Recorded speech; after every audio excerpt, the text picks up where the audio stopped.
Firstly, let's give Mr. Dharmendra Pradhan, Union Education Minister, a very, very warm round of applause.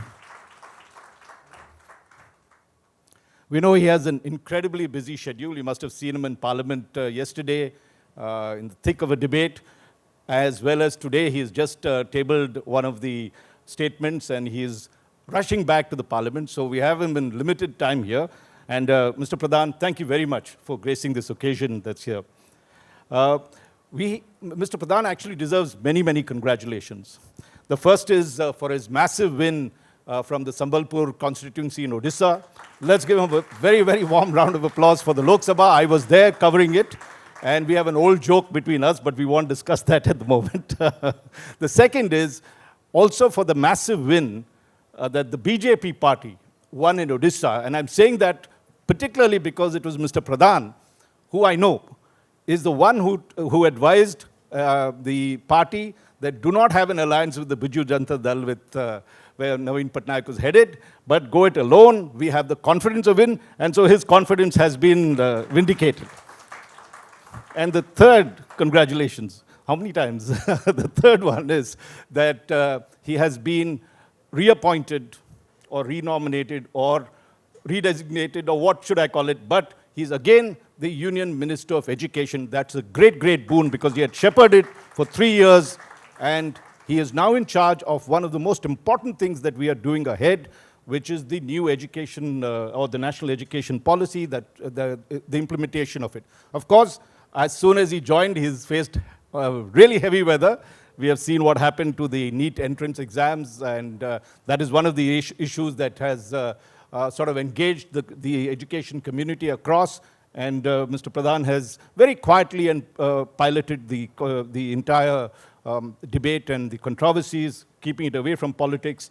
And of course, we would like to know more about what has happened on that front. But really, here we are to speak about the future of education as he sees it. Why is it critical at this moment? What has happened to the national education policy, which was executed in 2020, but actual implementation is starting to come now. So let's start, Mr. Pradhan, with the national education policy. What would you say are the 3 or 4 big thrusts that you've been able to achieve and now want to move forward, and why is it so critical to India? राजी धन्यवाद. आपने हमें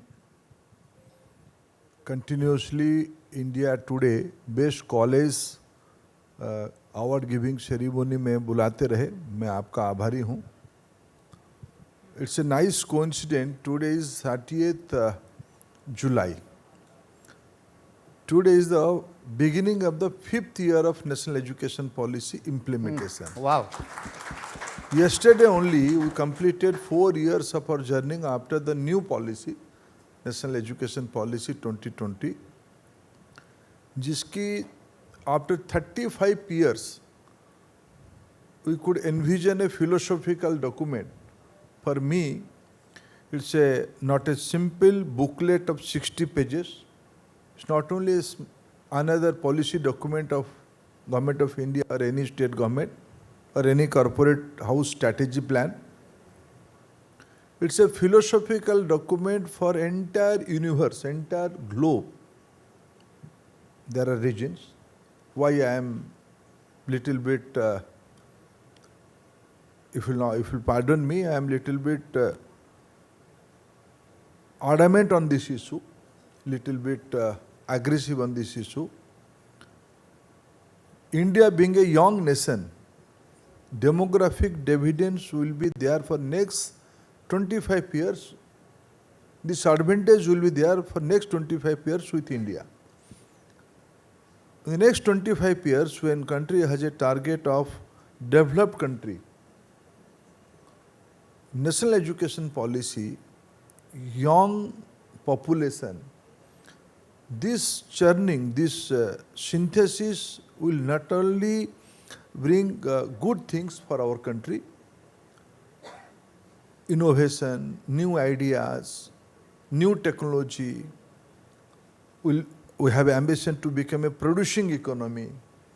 All will be germinated through this national education policy implementation.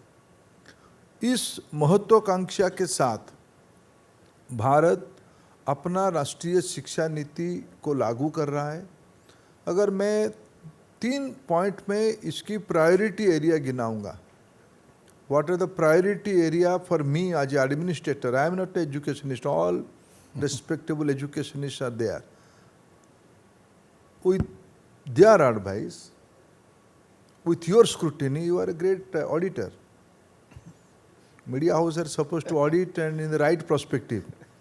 Sometime वो करते नहीं है, तो हमारी मन खट्टा होता है, लेकिन आप करते रहिए.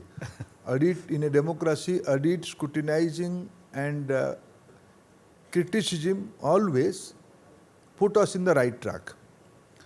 मैं एक policy practitioner हूँ. What are my priority when we implement national education policy? मेरे 3 चीज़ है. प्राइम मिनिस्टर कहते हैं our education system is now degree centric. It has to convert to competency based. एक paradigm shift national education policy ने कई aspect में इसको लिखा है, कई चीज़ लिखा है. एंटरप्रेन्योरशिप को बढ़ाना है, स्किल बेस्ड एजुकेशन करना है, रिसर्च के ऊपर जोर देना है. भारत में अभी तक रिसर्च की, मैं आप सबसे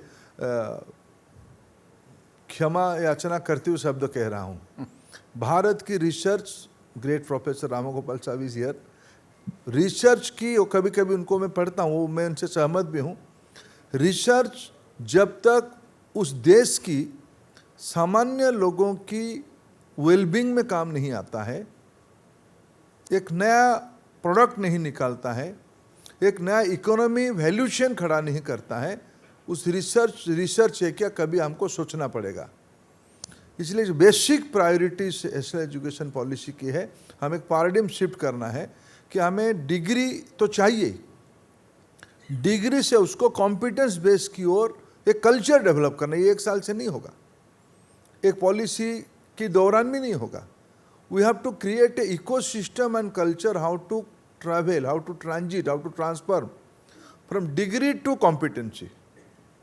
ये दोनों महत्वपूर्ण है. दूसरा, मैं मानता हूं भारत में कभी कभी हमारे वहाँ एक शब्द, इस country is a country of innovator. This is my strong believe, being there in public life for last 40 years. मैं 11वीं क्लास से घर छोड़ के बाहर घूम रहा हूँ. मेरा अनुभव से मैं कह रहा हूँ, भारत की, जिसको हम अनपढ़ कहते हैं, गांव में बारिश होता है, उस गांव की वाटर मैनेजमेंट सिस्टम को हैंडल करने के लिए कोई जूनियर इंजीनियर नहीं रहता है. उस गांव की रेन वाटर को कंजर्व करना, उसको घर में नुकसान नहीं करना और एक फ्लो देना, ये काम करने वाले गांव की 4-5 नौजवान ही करते हैं. They all are competent water management engineers as equivalent to Roorkee IIT product students. इसको हमारे देश में एक शब्द लगाया गया कि जुगाड़ू लोग हैं, जुगाड़ू लोग हैं. मैं इसके एक एक्सट्रीम नेगेटिव एग्जांपल देता हूं समझने के लिए. ये आईटी दुनिया सबसे आधुनिक और मॉडर्न दुनिया माना गया इन दिनों में सर्विस इंडस्ट्री में. इसमें कई प्रकार के अनुभव है. हमारे सत्य नाडाले भी है, सुंदर पिचाई भी है, ये सब हमारी अल्टीमेट बेंचमार्क है. और उसमें सारे चीज़ों को तोड़ने के लिए अभी माइक्रोसॉफ्ट की सर्वर डाउन हो गया, दुनिया ठप हो गई, एयरलाइंस बंद होने लगे, डिसरप्शन शुरू हुई. किसी ने तो किया होगा. अभी इन दिनों में नेटफ्लिक्स में या अमेजोन में एक सीरियल चल रहा है जामतारा, फिशिंग के बारे में.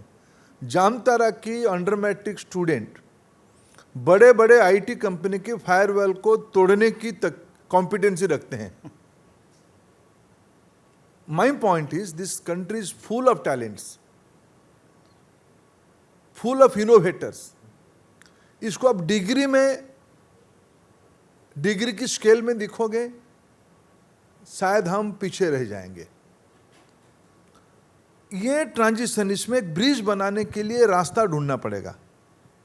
इस कॉम्पिटेंसी को एक फॉर्मलाइज कन्वर्जन में एक simple formula national education policy में कहा है कि give priority to local and mother tongue. आज से 200 साल पहले इस आप सभी की जो परंपरा, you represent a culture, you all are here by choice, by mission. आप सभी की कैरियर में, मैं कईयों को व्यक्तिगत रूप में जानता हूं, अगर if you all have chosen A commercial life, शायद आप लोग और कुछ अच्छी जगह पे होते। भारत में हमने विद्या दान के बारे में कल्पना किया है, हमने बाय गिविंग ऑफ जॉय के बारे में हमारी कल्पना है, देने में आनंद है। ये सारे दुनिया में हम पिछले 200 साल में हमारी परंपरा को डीरेल करने के लिए एक पाश्चात्य वेस्टर्न कल्चर को लाया गया है। I am not at all opposing any language, whether it is English और French or Mandarin. If my boy has to compete in the global market, they must learn 4 languages. But what will they market? What did they do there? They will market a product. उस product को बनाने के लिए हमें कोई English language की निर्भरता की आवश्यकता नहीं है। जापान, चाइना, इवन जर्मन, वहाँ जो मैन्युफैक्चरिंग की दुनिया बनी है, वहाँ जो इनोवेशन की दुनिया बनी है, वो इनोवेटर की कोई कंपल्सन नहीं है वो एक फॉरेन लैंग्वेज से उसको समझे। हमारी देश में जो गैप है, भारत की आम लोगों में ये जो गुण है, उसको एक एकेडमिक एंड कॉम्पिटेंसी कन्वर्जन करने में language is a game changer. हमारी एजुकेशन कल्चर में आधुनिक आवश्यकता के साथ looking into the global development, work place की डेफिनेशन बदल रहा है। ग्लोबल कैपेसिटी सेंटर की कल्पना आ चुकी है। मैं जब 15 साल 20 साल पहले समाज में घूमता था, कॉल सेंटर की कल्पना होती थी, आज जीसीसी की कल्पना आ गई है। पहले एजुकेशन में multi disciplinary was not a model, today multi disciplinary is the model. ये सारे में एक लिमिटेड माइक्रोस्कोपिक माइनॉरिटी पढ़ पाता है। इसको अगर कैनवास को और बास्केट को बड़ा करना है, लैंग्वेज इज द स्ट्रेटेजी। तीसरा प्रायोरिटी, ये सारे होते हुए दुनिया में क्या हो रहा है। 5 साल पहले चैट जीपीटी की कल्पना एकेडेमिया में नहीं था। हम अगर डेवलप इकोनॉमी की प्लान करते हैं, what is our size of economy today? It is $3.5 trillion in today. We are the number 5th economy in the globe. By next 3 years, we will be number 3 economy. By 2047, our economy size will be fairly, there are predictions from $30 to $50 trillion. Our growth rate will be around 7 to 9 for next 25 years. ये दुनिया में कहीं नहीं होने वाला है। भारत ऐसा एक देश है अभी जहां 2 चीज की एडवांटेज है, एक captive innovation hub, captive market with a global exposure. Bharat के लोग कहीं भी विश्व में गए हैं, वो कोई पीछे नहीं रहे हैं। भारत की अनेक यूरोप की मार्केट में अभी लिमिटेशन आ चुका है। अमेरिकन मार्केट के पास बाइंग कैपेसिटी हो सकता है, लेकिन छोटा मार्केट है। अफ्रीका की मार्केट में बाइंग कैपेसिटी नहीं है। चाइना से कोई बात करने के लिए राजी नहीं है। ये पहले मैं आपको कहूं कि एजुकेशन में क्या संपर्क है, मैट्रिक 10th स्टैंडर्ड की एजुकेशन के साथ इसकी संपर्क क्या है। इसको एक ग्लोबल नेटवर्क करना, टेक्नोलॉजी को ही इनोवेट करना, या दुनिया की नई टेक्नोलॉजी को रिवर्स इंजीनियरिंग करना। Technology will be a game changer, already a game changer in all our life. AI पहले जिंदगी में नहीं था। ब्लॉकचेन कभी कैलकुलेशन की फैक्टर नहीं था। ये 3 चीज जो मैंने गिना, ये 3 चीज आने वाले दिनों में हम जितना जल्दी हमारी एजुकेशन कल्चर में हम ले आ पाएंगे, starting from Bal Vatika 1 equivalent to KG1 up to higher research ecosystem. इसमें हमारी उद्देश्य क्या है? We have to become a producing economy, we have to create more jobs, we have to create more wealth creator. आप अभी मैंने इंडिया टुडे की एक फोरम पे देख रहा था वेबसाइट में, how many jobs the college has provided. मैं कहूँगा आने वाले साल से आप लोगों को how many innovator, how many entrepreneur you have created. Good point. हमें वेल्थ क्रिएशन करने कर जॉब सीकर या job giver, lot of will be job seeker, but when there will be job creator, then only you can get job. अभी हमारे education इस प्रकार की, मेरे को लगता है कि आने वाले 15-20 साल में, 25 साल में हम सबको मिलके NEP ये सब डील करता है। ये 3 मैंने ऐसे आइडियाज आप लोगों के अंदर और भी है। मैं आने वाले साल भर में किस 3 चीजों में प्रायोरिटी दूंगा, मेरे को लगता है 1, 2 these are my 3 प्रायोरिटीज। इसमें हम जोर देंगे तो there will be new culture, competency, language, technology,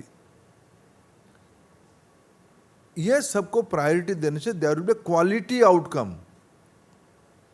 अभी हमारा तो थ्योरी है कि चलो एजुकेशन इंस्टीट्यूशन में दाखिला ले लो, क्या पढ़े क्या नहीं पढ़े।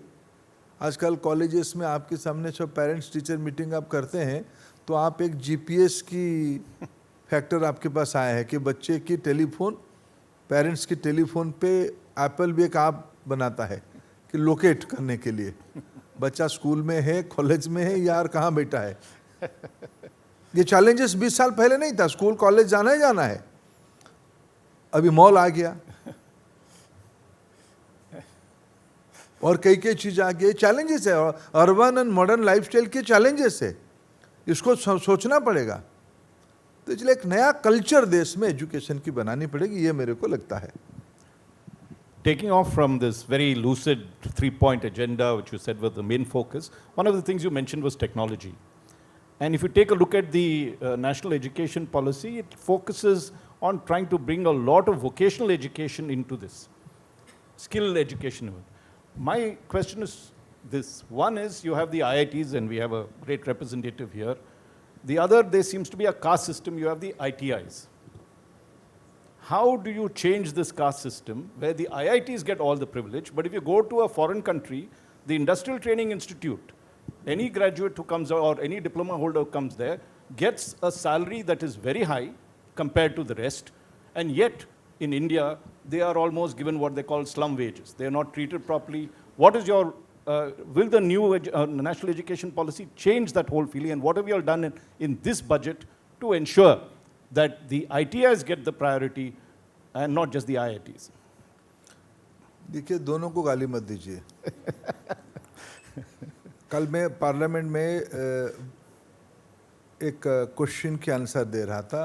क्वेश्चनर भी बहुत अच्छे व्यक्ति थे, शशि थरूर जी, वेरी इलस्ट्रियस पर्सनैलिटी, अच्छे बोलते हैं। उनकी जब बोलते हैं मैं तो मंत्रमुग्ध होकर उनका इंग्लिश सुनता हूँ और ईर्ष्या करता हूँ, काश मैं ऐसे ही बोल पाऊँ कभी। उन्होंने, मैंने जब कहा कि हमारी देश की टैलेंट पूल इंटरनेशनल है, हमारे लोग कहीं भी जाओ, मैं घूमता हूँ तो कहीं भी मेरे कल्पना में कभी नहीं था कि मैं कभी कोई पेट्रोलियम की काम देखता था। चंगापा जी, We met there first time. Yes. ADNOC के हेडक्वार्टर में गया, मेरे को कम से कम 50 IITians मिले मेरे को। मैं कभी सिंगापुर में एक सोशल गेट टुगेदर हमारी एम्बेसी वालों ने करवाया, मेरे को जानकारी मिली कि 2500 IIM एलुमिनी सिंगापुर में फिनेंशियल मार्केट में अच्छे पोजीशन में है। ये सारे एलिट इंस्टीट्यूशन पिछले पोस्ट इंडिपेंडेंस एरा की हमारी अचीवमेंट है। और भी इंस्टीट्यूशंस है, JNU भी है, आप सबकी कॉलेजेस भी हैं, अच्छे हैं, सब अच्छे इंस्टीट्यूट्स हैं। हम ये वर्सेस ना करें, एलिट वर्सेस ITI। हमारी देश में मूल चैलेंज है, do you have a daughter? Yeah. You have daughter? Married. You're about to say something, but it's okay. She studied. हमारा books. ये सोशल प्रॉब्लम है। किसी ने मेरे को कोई टाटा की कोई सीनियर व्यक्ति मेरे को मिलने आए, उन्होंने अपना एक एक्सपीरियंस बताया कि मैं ऑस्ट्रेलिया गया था, मेरे को वहाँ जो बड़ा हमारी बिजनेस पार्टनर है, कोल लेते के आते हैं, कुकिंग कोल, उन्होंने कहा कि उसको बड़ा बिलियनर आदमी था वो। मैंने कहा उनका घर में मेरे को खाने पे बुलाया, मैं गया खाने के लिए, तो मैंने पूछा कि आपकी बेटा कहाँ, कितने बच्चे, हम भारत में यही पूछते हैं कि आपके घर में बच्चे कितने हैं, वो पूछा भी, लेकिन मैं I have a son, what is doing, he is in school. बोले फिर उसको बुलाया, बोले उसको बुलाया, जब मेरे को ध्यान में तो स्कूल की कैसे पढ़ेगा ये तो थोड़ा एज उसका आ गया है, 20-22 साल का लड़का है। बोले ना, ही is in the skill school, he is studying in the carpentry. बोले मेरे मन में प्रश्न आया कि भाई ये पिताजी तो 1 लाख कारपेंटर रखने के लिए कैपेसिटी रखते हैं, तो बेटा क्या पढ़ रहा है, और कारपेंट्री बिजनेस में नहीं है तो और दूसरे कुछ बिजनेस में है। उन्होंने कहा देखो, मेरे बेटे को मैंने पूछा कि तुम्हारे रुचि से तुम पढ़ाई करो, वो वोकेशनल एजुकेशन स्ट्रीम को चुना और उसमें पढ़ के वो कारपेंट्री स्कूल में पढ़ रहा है। हमारे देश में ऐसा सोच सकते हैं हम लोग, लड़की कोई नहीं देगा शादी करने के लिए। That's where you're coming ये from. Education has a status now, this degree is linked with status, social status.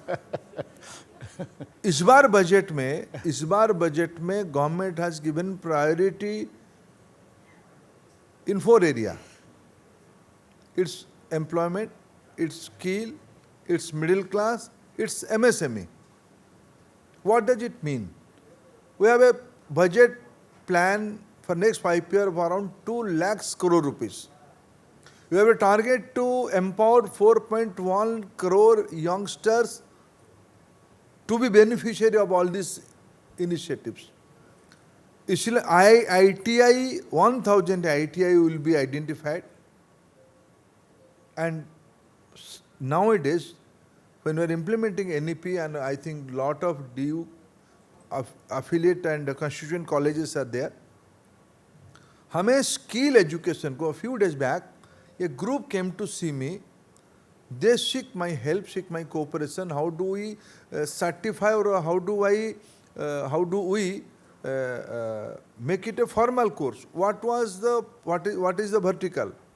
ये जो जितने सारे रियल एस्टेट प्रॉपर्टी है उसकी जो एजेंट है, रियलिटर, ये एजेंट एक प्रोफेशन बन चुका है।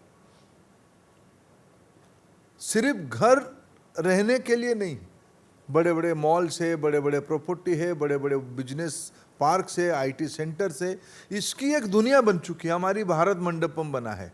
How to handle that, there new skills are needed. ये धीरे धीरे हमारी फॉर्मल एजुकेशन में, जब तक कॉम्पिटेंसी यानी स्किल एजुकेशन, आप उसको वोकेशनल मत कहिए, मैं स्किल की काम भी कई साल किया हूँ। The moment you are naming it vocational, ये नॉन एस्पिरेशनल हो जा रहा है। स्टिग्मा है। मेक इट, डोंट, आप ही कहोगे स्टिग्मा तो स्टिग्मा हो ही जाएगा।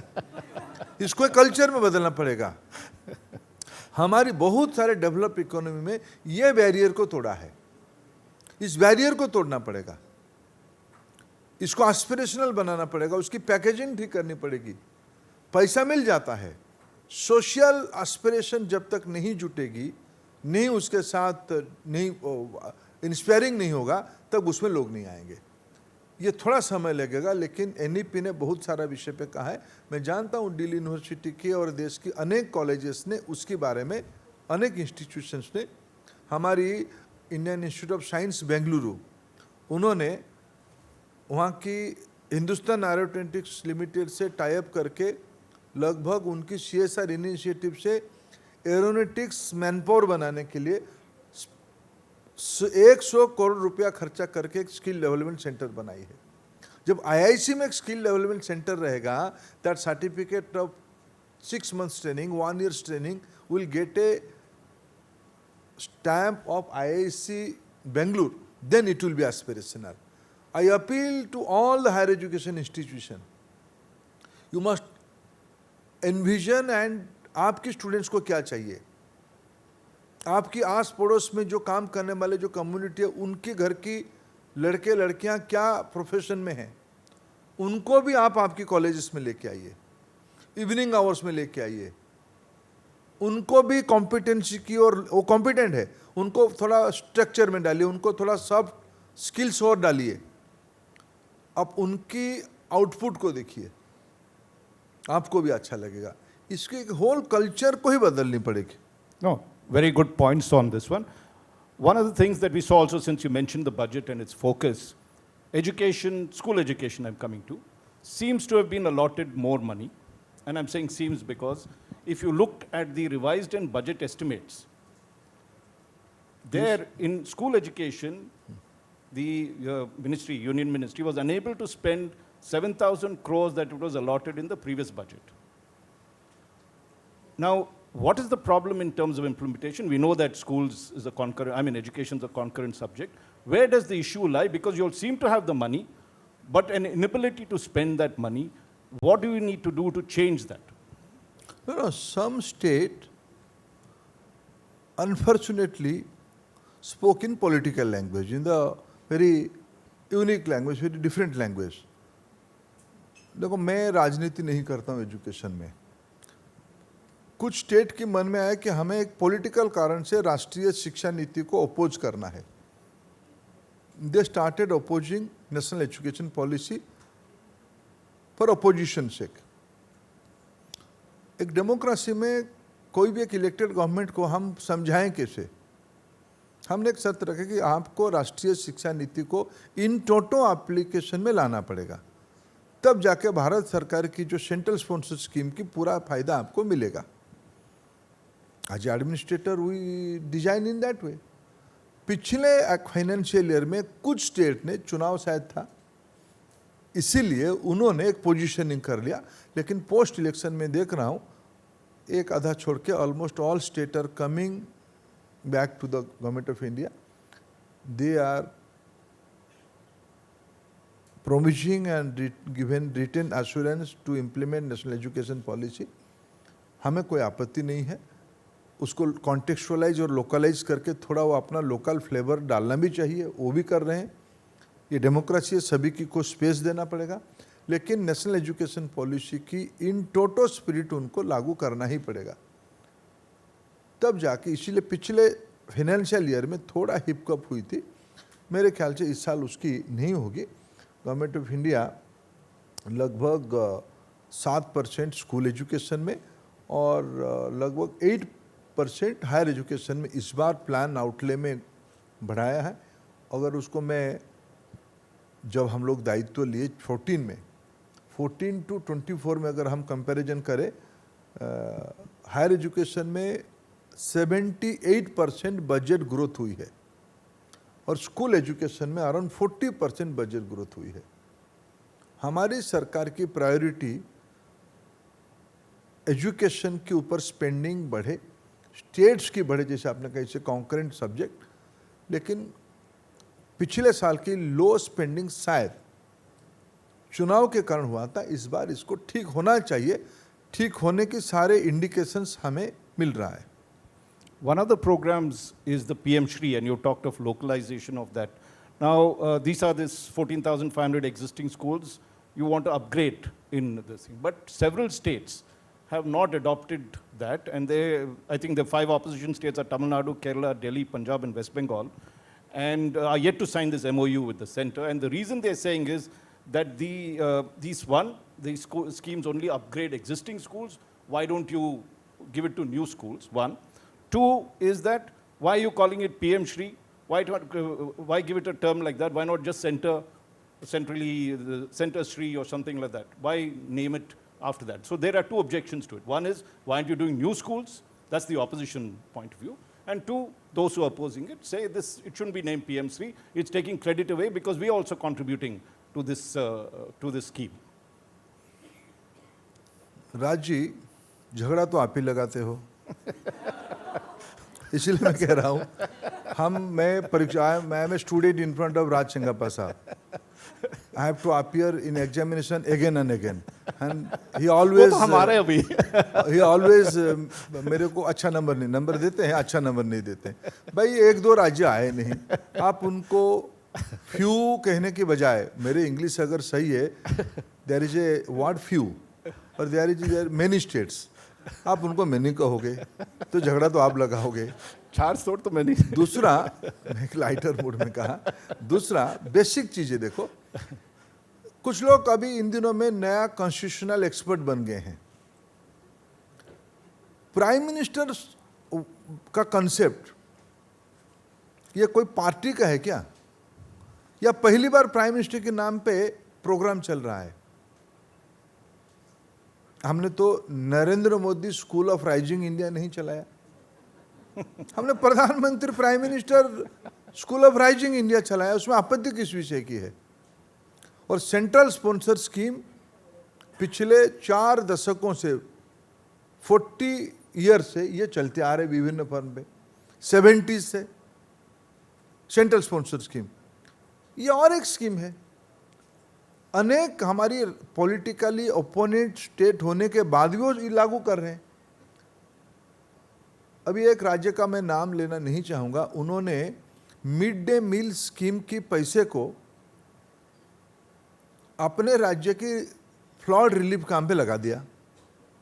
आपके अकाउंट में पैसा है मिड डे मील के लिए, पीएम पोषण की स्कीम के लिए, ऑन रिकॉर्ड आप लगा दे रहे। हम जब सीएजी को रिक्वेस्ट किया कि आप ऑडिट करो, ऑडिट करके जो लेके आया कि 4000 करोड़ रुपया अनस्पेंट है।